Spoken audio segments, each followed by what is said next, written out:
Neil, what a pleasure. Man, welcome to the show. Thanks, Joe. Great to be here. You use the concept of atomism to explore human intelligence. I'm interested in if you could elaborate on how this analogy helps us understand the impact of AI on human capabilities. The notion of the atomic human is what sort of strings the ideas in the book together. And it really dates back to, I think it's about 300 BC, and a Greek philosopher called Democritus, who sort of first talked about the notion of the physical atom, or atomos, I think it was in the Greek, where you cut a piece of the physical world in two, and then you take one of those slices, you cut again, and you take one of those slices, you cut again. And the question was, if you keep doing that, you get to a point where you can't cut. Obviously, that gives us our modern physics use of the term, although we can split atoms today. But originally, the idea was it was an uncuttable piece of physical matter. So the notion of the atomic human is related, but a bit different. It's doing the same in our cognitive world. It's if every time the computer does something that we used to think of as uniquely human, and this process goes all the way back to the invention of the steam engine, where the machine was being used for work that formerly humans or animals would have done. If that's slicing away something from our uniqueness, does that process continue? So at some point, the human just disappears. There's nothing the machine can't do. Or is there an atomic human, a point where you can't cut? And that's the question the book explores. And it's quite a long book. So the answer is yes, there is an uncuttable. It would have been a short book otherwise. And then for me, if you have that uncuttable, the question is, is that telling us something about the essence of humanity? I'm just curious if you could perhaps kind of explain how the introduction of, for instance, things like ChatGPT, how they have compared in terms of the public reaction to past technological advances, things that you write about in your book, like the printing press or the steam engine. Yeah, I think it's very similar in that, for example, the Albion Mill, which was a mill that was the engines for which were commissioned from James Watt and Matthew Boulton, and the engines they installed had some of their main innovations on steam engines, was actually burnt down, and the suspicion it was burnt down by millers. So the mill was built on the sort of south bank of the Thames, and the suspicion is it was burnt down by millers who were upset that their flour mills were being put out of business. And this is a very real concern. You get it. You've got these, I think it had 4 grinding wheels. It ground all the flour for London, and it was only there for a few years. Now, it's not known it was burnt down by arson, but the suspicion is it was. And it's ironic because right beside it is the site of Bankside Power Station, where later a large power station was put in the centre of London. I don't talk about the effects of that in the book, but that, of course, led to all sorts of problems in society. It turns out to be a pretty bad idea to put a coal-fired power station in the centre of your city. One major concern that people have, of course, is this idea of AI making them redundant. And in fact, a recent poll on Gallup suggested that 22% of Americans had FOBO, and that is the fear of being obsolete. And interestingly, when I was going through your work, I can't remember if it was in your book or a talk you gave, but you discussed the coin pusher hypothesis that offers some insight to this. What is the coin pusher hypothesis in relation to AI? Yeah, so by the way, I love the fact you say you can't remember if it was in my book or from somewhere else, because I really want the ideas to be like that. I really want the ideas. I think they're ideas that everyone should own and people should forget where they came from, because I think that they're important ideas and they're quite natural ideas.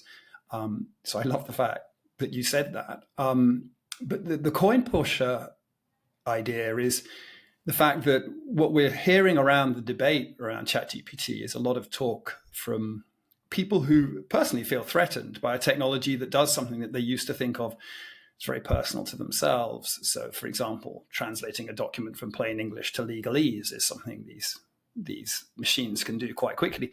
And if you felt that that was something special about you, you're obviously going to feel threatened, just like those the old flour mill owners felt threatened by the Albion Mill. But the worry I have about that is that mainly the voices we're hearing from are professionals, and the history of professionals is that they are quite quick to adapt. Not as quick as we'd like in some sense. In fact, one challenge is getting the professions up to speed with these technologies, but they don't tend to be out of work and on the streets. Whereas when you look at people who are in professions where they were told, for example, from the age of leaving school, and I think the film Cares really represents this very well, that they should go down a pit and work in a coal mine because that's what the country needed them to do.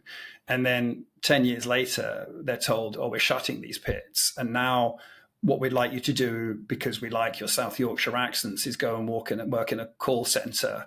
And the pit has disappeared. The Miners' Welfare Club is still there, but there's a call centre as the main form of work. And then later on, you're told, oh, actually, it turns out that we can answer queries through a large language model. These people who've already been pushed to the margins, who've been fed certain narratives by the country, are the ones who are most vulnerable because the job opportunities where they live tend to be less. And those are the ones I see as being on the edge. So the notion of the coin pusher is that the coin that falls isn't the one that falls off. It's the coins that are already on the edge. And I think over the last 2 years since ChatGPT came out, the government in particular has done a massive disservice to those people. And the reason we know they've done a disservice is we look at the previous waves of automation and we look at the rise of populism, and we can see that it's those people that have been left behind and neglected. And we're going down the same route, doing the same thing again. We need to integrate everyone in the conversation, not just a few tech bros. Indeed, tech bros who often have a pretty limited understanding of the technology and its social impact. Are you concerned about the sensationalizing of AI headlines? And I'm just curious what effect this could have, for instance, on policy making. The way we're going at the moment, or the way we've reacted to ChatGPT, has been appalling and has really made it more likely that we'll suffer the sort of disruption to our lives that we don't want. But there's of course a future that we would like. When I gave evidence to the Lords Select Committee, and they actually used it in the Select Committee's report, I said that this is a moment of steerage, that the decisions we make now will have long-term implications. And what we need to do is avoid the mistakes of the past, where when we're looking at changing industries and changing society, we fail to consult with those who are most affected. And what you can see we did in knee-jerk reactions over the last 18 months is just repeat the mistakes of the past. And the real challenge is because the people who are in positions of power are not doing their job. Their job is not to worry about the future of their own positions. Their job is to worry about the wider country and the future of everyone else's positions. And I think that comes to prominence in these moments when something's released. To be fair, if we go back 4 years ago in the UK, we were in a much better position. The conversation, which wasn't in the national newspapers, was much better, and it involved a much wider group of people. We had an AI council that had a diverse group of people feeding into that conversation. We had an advisory board for the Centre for Data Ethics and Innovation. And all these bodies have actually laid down the policy that is still the policy today. So despite the rhetoric over the last 2 years, UK policy hasn't changed, but there are big gaps in that policy. And trying to make sure that those who are going to be affected are integrated, and an understanding of what those effects might be are integrated before we make decisions, is really critical. Because the challenge compared to the past, and I quote Samuel Butler in the book, who's one of the people who sort of voices sort of fear of the steam engine. And he's one of the first people to sort of talk about notions of technological singularities. In the past, though, the technology evolved and emerged relatively slowly. I mean, quickly in terms of the span of the planet. That's why we have climate problems, but slowly in terms of the span of a human lifetime. And that meant that the society had more time to adapt, but still it was enormously disruptive of, again, people on the margins, which in those days were sort of people working in the fields who then end up moving to cities, and you got the emergence of slums. Now, we need to be more agile about understanding these responses, because these capabilities can be deployed very, very quickly. I can't remember the figures, but everyone was going on about how ChatGPT was the most rapidly adopted internet service or app of all time. Billions of people or many millions of people using it within the space of a few days. And this is a big challenge for our regulators and our government, is understanding how to monitor what the effect of that, what the damaging downstream effects of that might be, and how to mitigate. And one of, I think, the problems we've had is the debate is dominated by people who are predicting effects from that are pretty implausible in terms of sort of technological singularity, computers killing us all, this type of thing. And even if plausible, the mitigative effects are still things we need to do with policy today around dealing with power asymmetries and automated decision making. So we already have regulations that try and prevent that coming about, but those regulations are difficult to enforce, and they're difficult to adapt to tech companies that are sort of continuing to move to try and dominate these markets. And in the book, you of course discuss arguments made by two individuals that have been pretty vocal in this field. One is Ray Kurzweil, and I'll start with Kurzweil because perhaps he has made, I guess, the bolder claims. And some of Ray's claims include a technological singularity in which AI will surpass human intelligence, essentially leading to a point where machines can improve themselves autonomously, which would create an exponential growth in intelligence and technological capability. Another, of course, of Kurzweil's claims is that he suggests that advancements in biotech and AI will eventually lead to the possibility of humans achieving immortality through medical advancements and digital consciousness. And this, of course, has been called transhumanism. What do you think about this? So I guess quoting from the book, I think this is hooey. I mean, it's a total misunderstanding of the nature of intelligence, a desperate one. So one of the points the book makes is that you can't rank intelligences.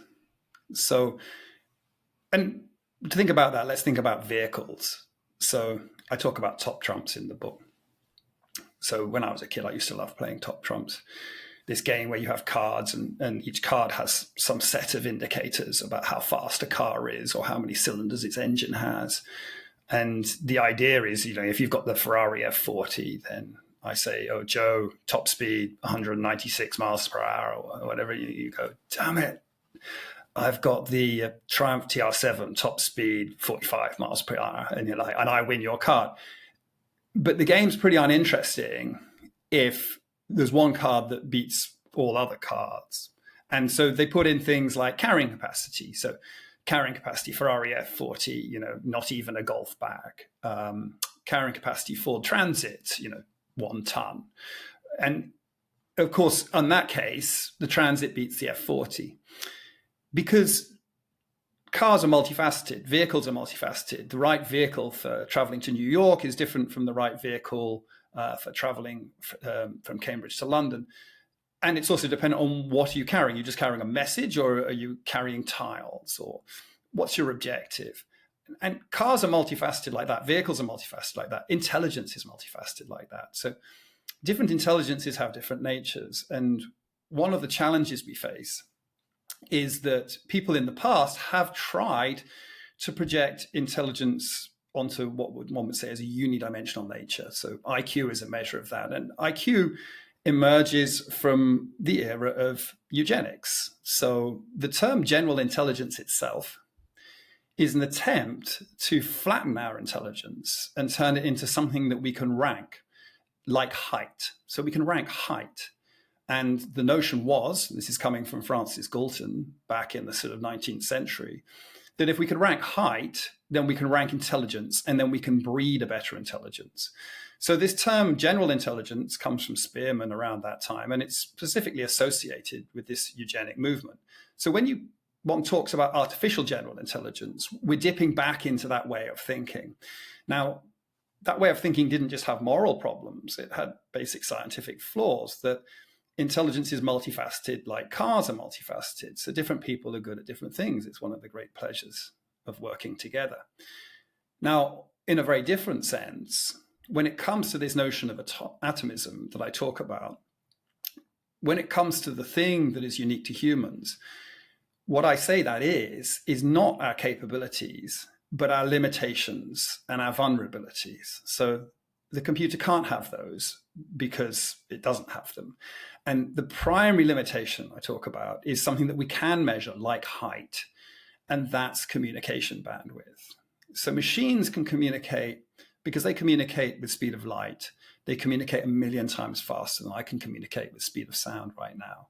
And this has been true for ages. So when people are talking about artificial intelligence singularities and computers with orders of magnitude more intelligence than us, you can't measure that. But you can measure these information transfer rates, and they are already orders of magnitude ahead. 6 orders of magnitude by the physics. And then when you look at the implementation, it becomes more like 7 or 8 or 8.5 orders of magnitude faster in terms of communication. And this is the principal difference between our decision making and the machines, is the machine is working with 8 orders of magnitude more information. And once you have an entity that's doing that, the nature of its intelligence turns out, well, where it uses its intelligence, its nature of its decision making. Intelligence is a difficult word. The nature of its decision making based on information turns out to be quite different. But because our bandwidth is limited, so that here's the sort of cutting to the chase, the problem is one of the ways that we communicate and overcome our limited bandwidth, one of the marvels about us is we anthropomorphize. Now, I have difficulty saying that. So in the book, I just say anthrox, where X equals pomorphize. So we anthrox things all the time. So in order to communicate with you, with your listeners, I'm trying to think about ideas that will resonate with the listener, that will capture some essence of what I'm trying to say, but they are actually relating to their experiences or the experiences of our cultures or the wider world. So when we are trying to communicate with an intelligent entity, we tend to think of it as human. And we think of it as human because that helps us to communicate it. And therein lies the problem. When people are thinking about these computers that are nothing to do with humans processing information 8 orders of magnitude faster than us, they tend to anthrox them, to anthropomorphize them. And part of when we project our own intelligence onto others is we kind of assume those intelligence will have the same motivations of us. So you can sort of see weirdly reflected in this very distorted way some idea of what those people would do if they had that amount of information when they talk about the result, because they tend to think of themselves as intelligent. They tend to think of themselves as the ultimate human being, because we all sort of have this tendency, these biases, to think of ourselves as good, when they sort of say, well, if the computer's that much better than me in all these things I used to take pride in, then surely it would do all these things I would want to do. No, it's nothing to do with you. I mean, just as the plants around you, which is another form of information processing, don't have your motives, machines don't have your motives, and they don't have your way of processing information. That's not to say it isn't an enormous issue that we have machines that have 8 orders of magnitude more information acquisition than we do. It is. And that's the issue we need to address. And unfortunately, the way the conversation is going at the moment into this sort of simplistic killer robots direction is undermining our ability to address the real problems that are affecting people today. One thing I think that your book does really well is that it elucidates to me the complex nature of human intelligence. And you point to the fact that human intelligence is multifaceted. It is deeply connected to our physical bodies, to the cultural context that we're in. And you state, of course, that AI at present, it seems to lack this embodiment that we have, and also the context dependence. And I'm just wondering, if you could kind of explain the difference between them and why that distinction between humans having this kind of embodied form of intelligence versus AI having this disembodied form of intelligence, why that is so crucial to this conversation. Because it's the context, isn't it? So like I said, like which vehicle is best is contextual. And really, we are about our context, not just, and this is another problem. You see there's this enormous, it's like an observer bias. When people talk about these things, they talk about it from an individual's perspective, but we're also a society and a culture and a species and interacting with other species. And when you realize that this limited bandwidth communication we have, because it's not just about our limitations, it's, as you were suggesting, how we overcome our limitations, how we use cultural ideas, cultural practices to pass information across generations. And another thing about our intelligence is it tends to be attuned for quite short time frames. And if you look at things in human society where we are clever about doing things long term, they tend to be things that are embedded in culture. So one of the examples I give is animistic practices in indigenous groups. These aren't true in the sense that we might believe sort of Einstein's theory of general relativity to be true, or logic to be true.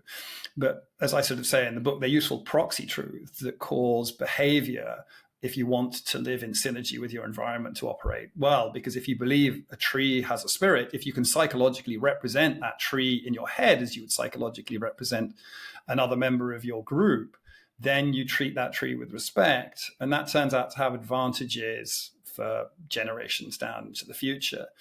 So one of the things I try and highlight is not only this embodied circumstantial nature, but there's this sort of weird self-serving observer bias that is leading to these sort of Ray Kurzweil saying, oh, it's all about extending me as an individual, when actually our intelligence is as embedded, in fact, more embedded in our culture as it is in us as individuals.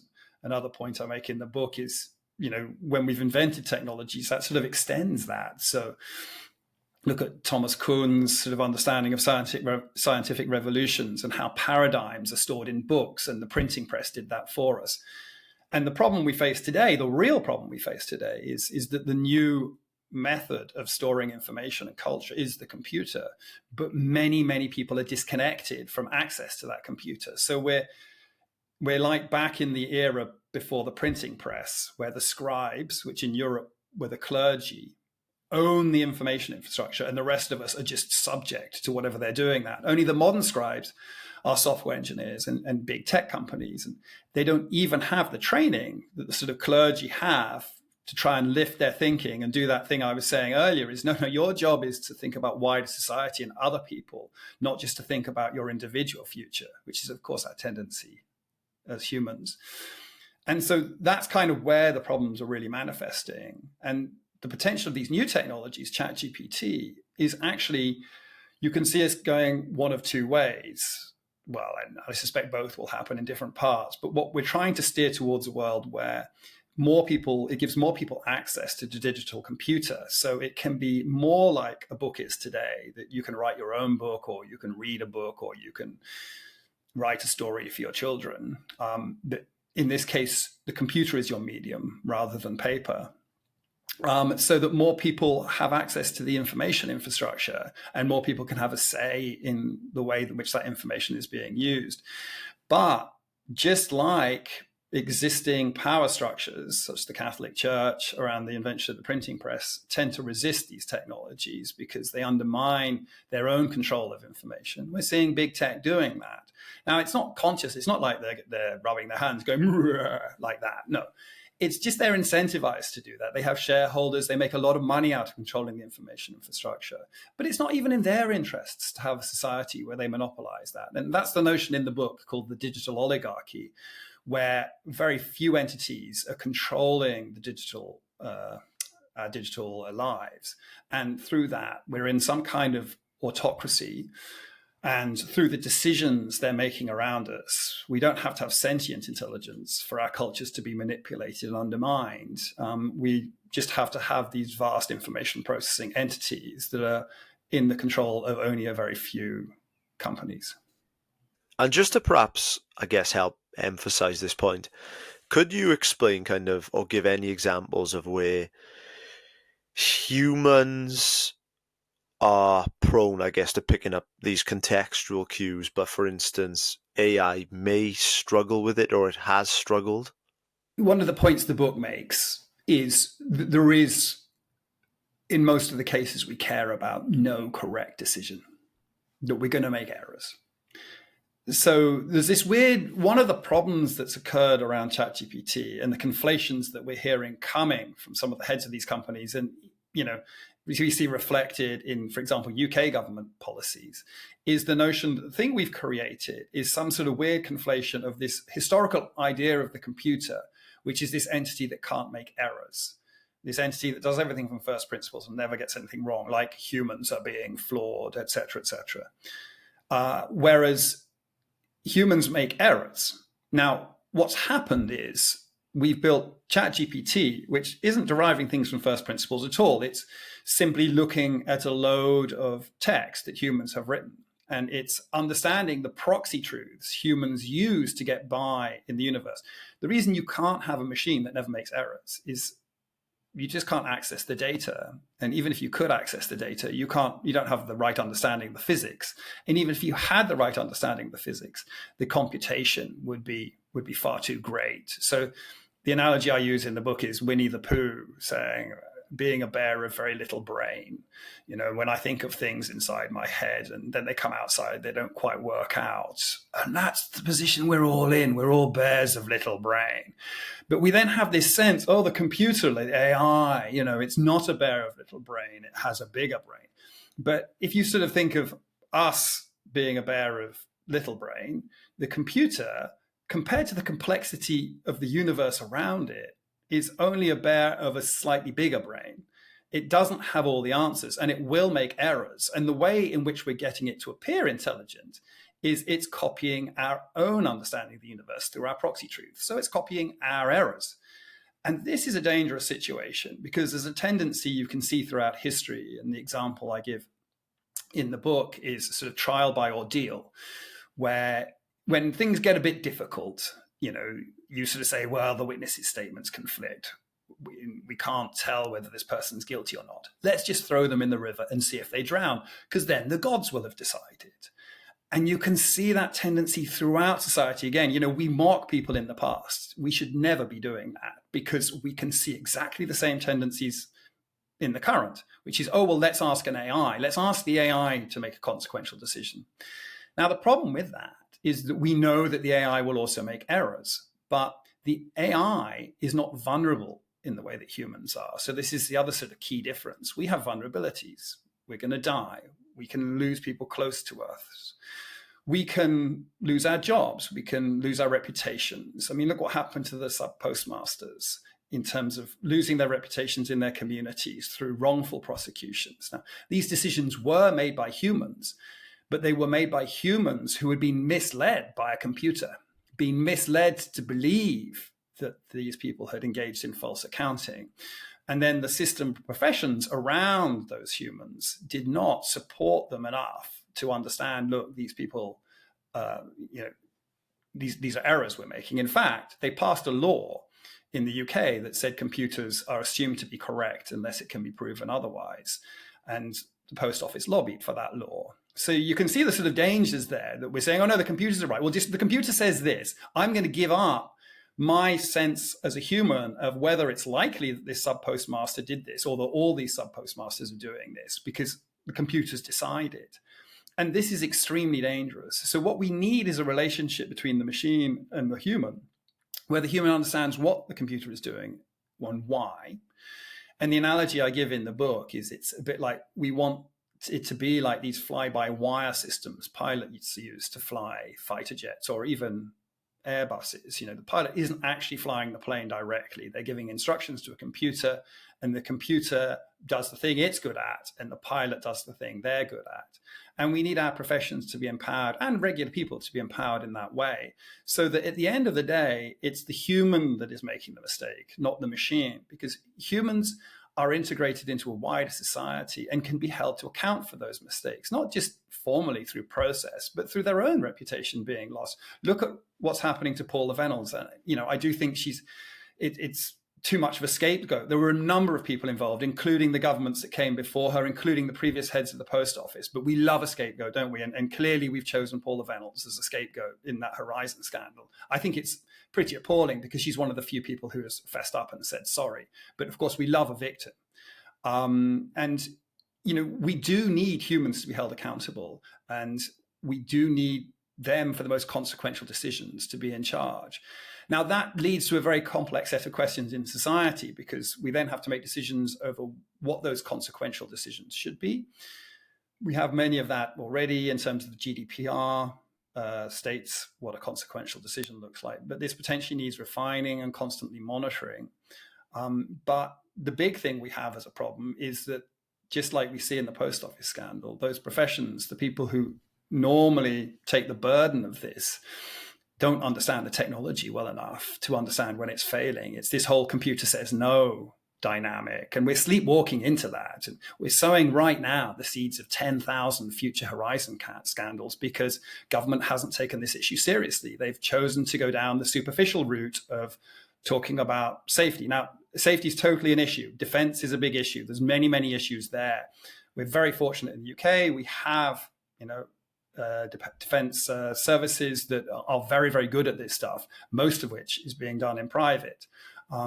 So it's not to say that those aren't issues, but by leading with those issues rather than leading with the things that are already going wrong and trying to address those things, I think we're taking the wrong steer and leading to a society where we won't get undermined by a sort of AI super intelligent being that is trying to take over the world. We just get undermined by our own incompetence and widespread deployment of non-sentient AI that is just trying to optimize for advertising revenue or other lame things. In your view, what are the key components of human intelligence that AI cannot replicate, and why are these elements important? And do you think that, for instance, AI systems could be better designed to understand and incorporate cultural contexts? That's already sort of effectively what's happened with ChatGPT. It's very capable of emulating what seem like human empathy and human feelings. I think that the ultimate problem is that it's not actually subject to, it doesn't have to sit there like Paula Venables does, accounting for itself in front of an inquiry. Whether people think she's doing that well or not, it just doesn't have to do it. And in fact, it can be an excuse for a future CEO of a company to say, well, the computer told me this, and so therefore I did it. Which, by the way, I mean, this isn't new. This is also how we use process in companies. Companies are constantly sort of saying, well, that was the process, we just followed it, and that was the regulation. And this is useful. Let's be clear, this is useful. This is why modern economies become efficient, because doing the moral work of constantly looking at someone and sort of saying, well, actually, I'm a bit short of money in my company and I need to lay off some employees, and I'm going to do that as a human being with my personal relationships with those people, and knowing that they might have a young family or something like that. The moral burden of that at scale is enormous. And what actually happens if there aren't processes, humans give up. They just cut out their moral thinking and make really bad decisions. So the way we work in modern liberal democracies is, to prevent that happening, we have processes, we have laws that date back to the invention of writing, the Code of Hammurabi, and before sort of 1700 years BC, which support us in managing larger ecosystems. And they sort of replace this sort of sense of moral duty with a process that we've agreed upon, and there's some way of criticizing the process. And you can see what's going on with the machine is just more of the same. And this is where one of the things I talk about in the book, Honor O'Neill's Reith lectures from about 20 years ago, called A Question of Trust, which sort of look at what that process has to look like in order to be considered trustworthy. And it has to have intelligent accountability, as she calls it, which is humans explaining how and why it works. So we need to bring the technology closer to human beings. And that sort of sense of empathy, this is the sort of really interesting interface. This is where things, I think, get very difficult and our understanding is very poor. We don't understand how humans mislead and manipulate each other in conversations that well. We can see certain humans are good at it. We don't understand how some humans over social media do it very well. I don't normally reference science fiction, but there's the Foundation trilogy, there's this notion of the mule. The mule is this human being that is really good at manipulating other human beings, right? And you can imagine us creating a version of ChatGPT that's like that. And that's the kind of dystopian future.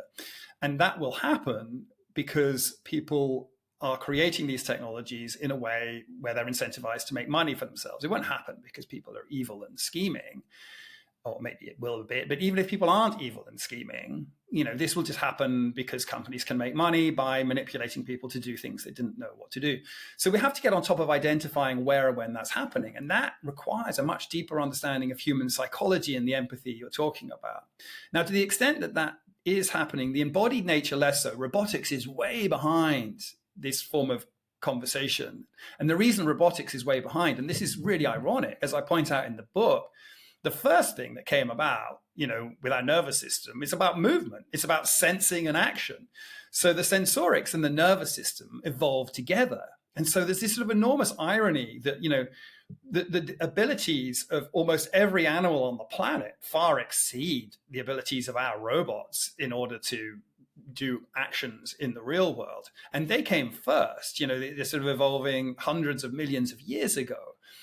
The brain that we're thinking of as special to us, we're a bit like the elephant. The elephant must go, well, it's all about noses. It's all about noses. Look at this. They can't do that with their nose. Look what I can do with my nose, And we're kind of a bit like that with our neocortex. It's all about the frontal cortex. Well, yes, it's great. The frontal cortex is great. But actually, the stuff that comes before the frontal cortex is really, really hard for us to do.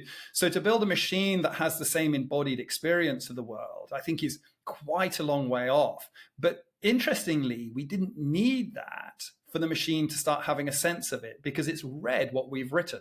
Now, one of the things that's known with ChatGPT is that sometimes it makes quite clumsy mistakes about body shapes and things like that because we don't tend to write much about those things because they're so innate to us that we don't tend to talk about them.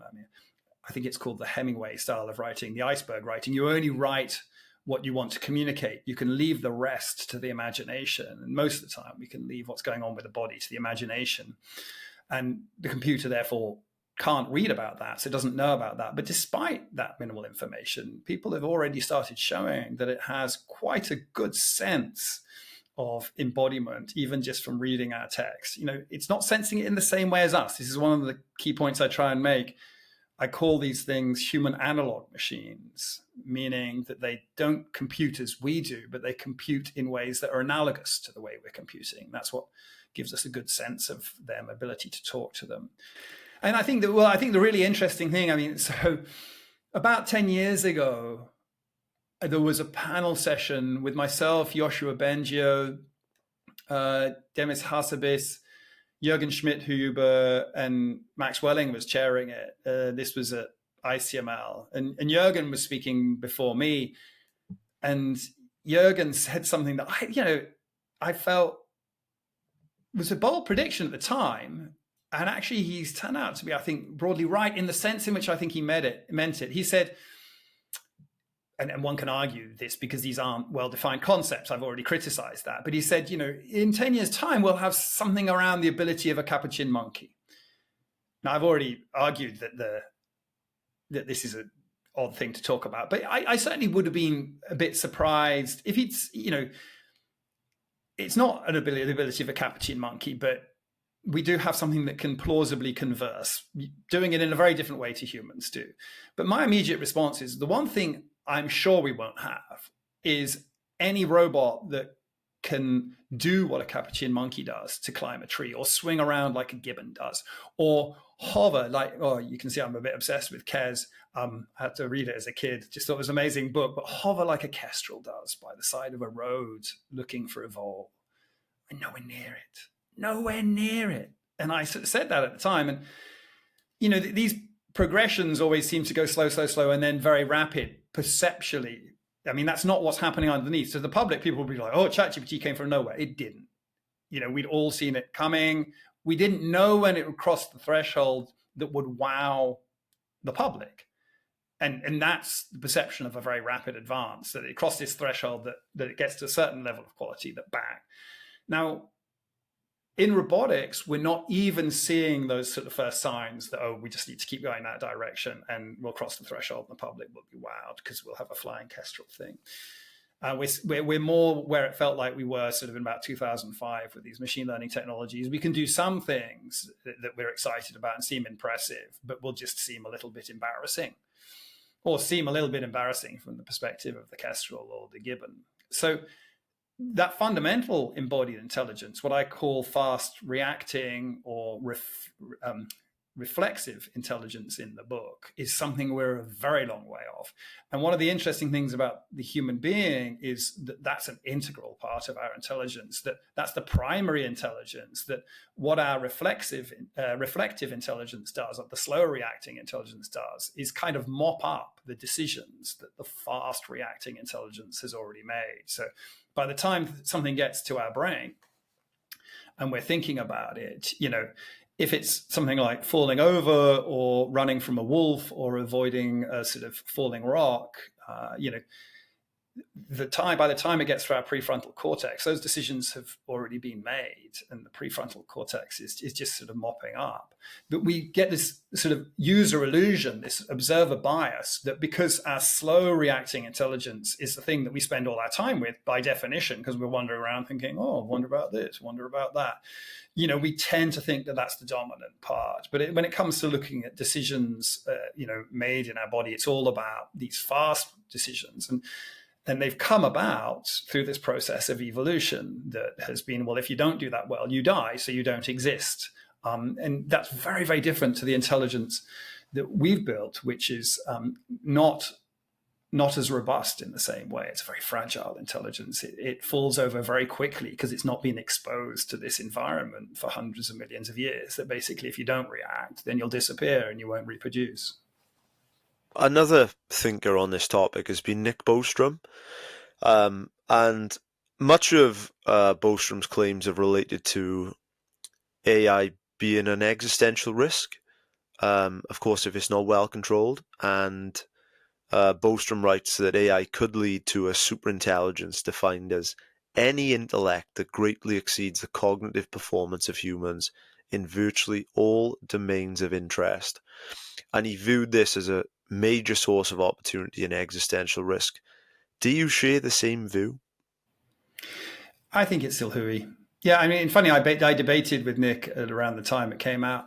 And one of the things is, he's a nice guy. And, I think his replies was, yes, the things you're talking about are all things we should worry about, but we should also have people looking at these existential risks. Well, I don't want to dismiss that idea, but one of the problems we've seen again and again is the people who are saying these things, when you bring them into a policy room and say, well, what's the policy change? What do we need to do different? They don't have anything to say. They say things that sound like, well, I've come to detect these things. But if you're in an environment where someone says something that sounds like it's out of chapter 1 of an Asimov novel, the reason Asimov wrote those things was because he was trying to build a narrative where things were going to go wrong. So, these simplistic ideas, as far as I can tell, Asimov's totally aware of that. You start imposing a simplistic thing. We thought the world was going to be like this, but hey, guess what? It was really complex. And I can only assume that a lot of people took something very different out of those books than I took. I ended up reading them quite late because I didn't read them when I was a kid. The only science fiction I read was Dune, all the Dune series before, around the age of 11 or 12. But I did read The Lord of the Flies. And the thing that sticks with me of The Lord of Flies, and also a bit with Kes, I was a bit older when I read Kes, is it's like, well, why do they have to spoil it by the bird dying and the kids all fighting each other, right? Because as a youngster, I was all into the adventure of it. Oh, kids on an island, they're going to hunt their own pigs. Or Kes, he's flying this kestrel and it's all happy and all this sort of thing. Whereas the sort of message of the book was always something a bit darker, that you can't do that. Now, with my 11 or 12-year-old's eyes, I would tend to remember the adventure bit and ignore the sort of dark context. And I genuinely think what we're dealing with is a generation of people that read these books when they were 11 or 12 and are still fascinated by the, let's all go to an island and leave a bunch of kids there, forgetting what sort of happens next. It's the only explanation that makes sense. Now, I don't want to dismiss the utility of people like that for society. They do extraordinary things. I mean, I've been watching all the SpaceX stuff and the technology is absolutely incredible. But here's the rub, right? How many of us, if we had a difficulty in our personal life or wanted to reorganize something or worried about something that's happening in our local community, do we think, well, allow me to ask the richest person I know what the solution is? I mean, I think that's almost like the last person you would ask, because the richest person you know has kind of spent their life, probably, this isn't universally going to be true, dedicated to other things, worrying about other stuff, right? Which is an important part of society, diversity of intelligence, so on and so forth. But they're probably not the best person to have empathy about your circumstances. And we, probably aren't prioritizing allow me to become a multi-billionaire with some simple idea that I can flog to people, right? And then later on, only when I become a multi-billionaire, suddenly think, oh, well, maybe I should donate some of this money back to solving the real problems of society, like health or social care, or really defense. I mean, defense is a problem of society, but education, then they suddenly come back and want to build on those things. We need to support the people who are addressing those problems of society directly now, and give those people back their sense of purpose and an understanding in wider society that that's where it's at. It's one of the points I sort of make in the epilogue, that, our society is based on those people. It's not based, wonderful though they are, our society isn't maintained in its stability by these extraordinarily clever, but often naive in their intelligence and often unwise, but capable of achieving amazing things through that naivety, right? They are not the sort of people that you want to be running wider society. So we can listen to those ideas and hear them, but if you extend those ideas too far, you get back to, this is also what the statisticians who came up with the notions of eugenics were doing. They were people that didn't have much experience they didn't go into mental institutions and care for people. They didn't spend time with people who were poverty stricken or people who'd been sent to jail for debts. They didn't spend time in the streets doing that. They just sat there and thought, well, if only people just ranked intelligence and then we could breed more intelligent people, then society would be better. They didn't have their hands dirty in that social way, and yet they wanted to impose their social ideas on society. And that's where we are right now. And unfortunately, it's occurring at a time when even our own governments have undermined confidence in the public sector and public purpose, and have sort of almost argued that the only good thing is to be out there making money. And yet we desperately need those institutions and people, and just regular people, to be back involved in this debate. One question that I would love to ask, of course, is, you are an academic, you are at Cambridge, of course, you have worked in the private sector as well. There have, of course, been concerns that an increase in reliance on AI might erode our skills and our abilities. Do you think, I guess in simple terms, that AI may be making us dumber, for lack of a better term? And do you have any concerns, for instance, in the academic world about, for instance, students using AI to cheat on essays, or, using it to enhance their academic performance, maybe at the downside effect of them perhaps not actually learning how to do a specific skill, this over-reliance on AI? Oh, it's a really interesting area. In fact, I've been sort of convening civil servants from the Department for Education, and I have to say, Baroness Diana Barron, who has been in charge of this under the current government, has been extraordinarily good at bringing academics together and opening conversations. The senior civil servants there, UK, trying to give advice, been working with a group led by Sir Anthony Selden called AI in Education, where teachers are finding how to use these technologies and deploy them. And the reason education is so interesting is because, as you're sort of suggesting, even if you don't regulate, people will start doing things.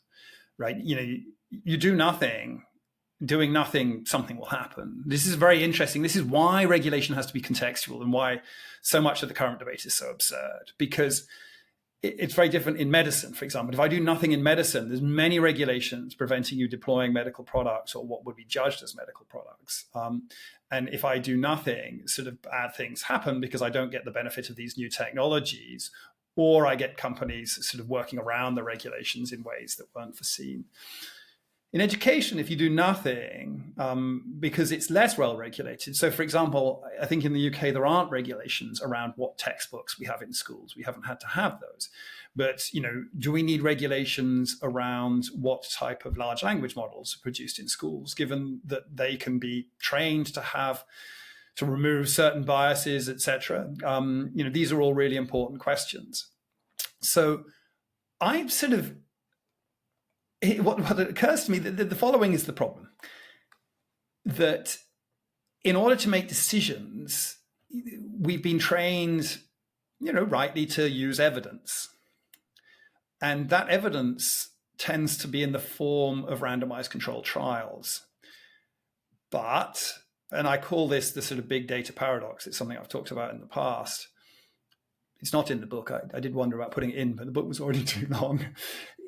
The problem is, as you get these technologies which allow things to personalize more, the randomized control trial starts to be harder to do. So this also happens in medicine. If I become better at stratifying different types of cancer into the underlying varieties, so it's not just one lung cancer, I can see the different ways things went wrong, I get smaller populations.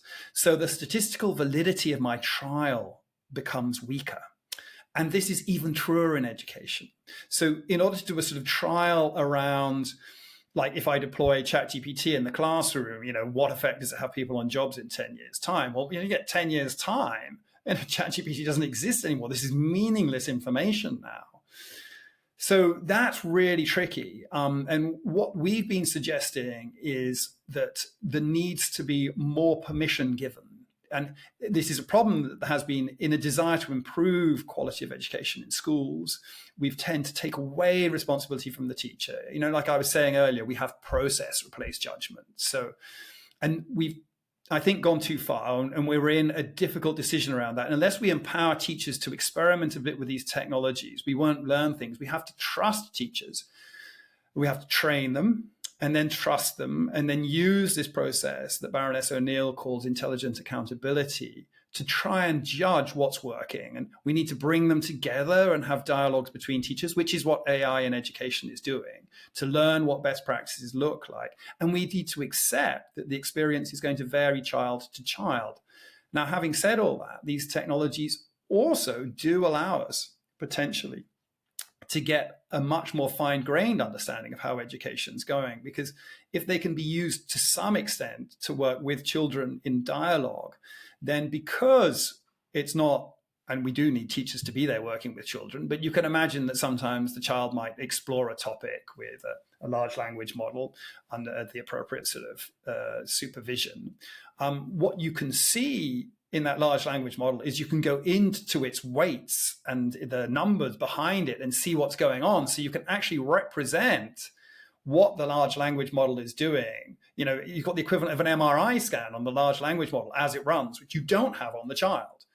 Now, I do have a colleague in Cambridge, Amy Orban, who is looking at the effect on brains of these technologies and doing MRI and that sort of interaction. But there's potential for much more advanced approaches to understanding that communication between the child and it's not a teacher, it's a machine emulating some of the things a teacher might do. But there's all sorts of possibilities there.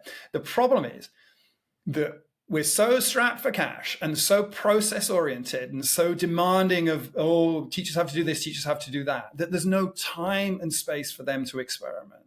And we really need to put that back in. So we sort of had an idea in one of our brainstorming sessions of what we call play-I days. So as in play, P-L-A-I, play-I. I know. Okay, so I should stick to the academic stuff and let on that. But you could imagine, like teachers have training days today. You could imagine structure across the whole country. Teachers being encouraged to spend a day, take it out of the curriculum, to be given some guidance on some things that work, and to work with the students, build their experience, build their confidence with using these technologies. It's clear we're not going to be able to prevent kids using them, but we need to be able to sort of show, we need to be in a world where they're being taught, hey, this is kind of somewhat experimental. We have to be a bit careful with it. And I don't think we should be very careful about dropping traditional approaches. So there's a lot to pack in, right? Because we know that one of the things I'm very worried about with these technologies is that we'll get a GPS effect. Because we know, for example, the prefrontal cortex, which is often what we're training, fires in sympathy with the hippocampus. And the hippocampus is very well known to be, a sort of important part of the brain in navigation. So there's sort of a lot of suspicion, intuition that when we navigate an intellectual problem, we're using the same mechanisms in our brain that initially evolved to navigate in physical space. So there's a real danger that we end up in a world where we're all like no one can give directions anymore. I don't know if you've noticed, my mobile phone battery ran out in London once, and I just discovered not only can't people give directions, but also when they find someone who can give directions, I can't even listen and record the directions because mentally inside myself I'm going, I'll just ask Google Maps, even though my phone battery is flat. And this is a sort of known effect of not having to navigate yourself anymore. Now, it's also true that we can't navigate forests anymore. Most of us, if you drop us in a forest, would be like Hansel and Gretel, totally lost. Whereas people in the past would actually have been able to, make their way through a forest by using signs and moss and whatever else to get through the forest. So it's not to say that we should all be able to navigate through a forest, but what's going to happen, the more we use these capabilities, the more we're going to undermine our own ability to intellectually navigate. Sometimes that's going to be okay, but it's basically not okay when we're training a senior judge or training a senior doctor. We need them to be able to understand the way, like there's an Everton near Cambridge, and I always wonder, like, do foreign footballers ever end up there incorrectly by typing in Everton into their sat nav? I don't think they ever do. But, you see these stories in the press, and the last thing you want is like a world where people are so unable to intellectually navigate that they just swallow what the machine's telling them along a drive, which is, going totally the wrong direction because they've lost the ability to understand, hey, hang on, this is fishy, within important domains like law or medicine or education. So there's some really, really important issues there, and we have to get the whole system. This is one of the reasons why I sometimes say, our government's reaction is very superficial, because there's a failure to understand that in order to react and regulate these technologies, we have to rethink the way that we're operating our civil administration in terms of making it more reactive, more fine-grained, better capable of going and speaking to teachers on the ground, the equivalent of the sub-postmasters, being able to integrate with those people. We need more discussion with the people who are affected and more ways of feeding back that information. And the beautiful thing is these technologies offer us routes to that. But sitting around saying, AI is going to kill us all, let's have a safety institute, is not going to solve that problem. It's just an enormous distraction from the actual problems.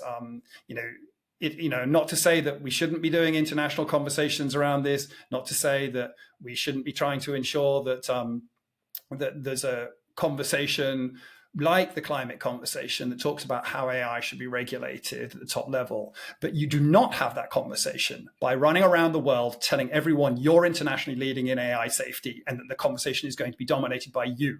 You have that conversation by sitting down with others, forming something like the IPCC, which is not led by governments creating institutes. It's led by the technical experts, the deep technical experts. And we do have one of those. It's called the International Panel on the Information Environment that is emerging.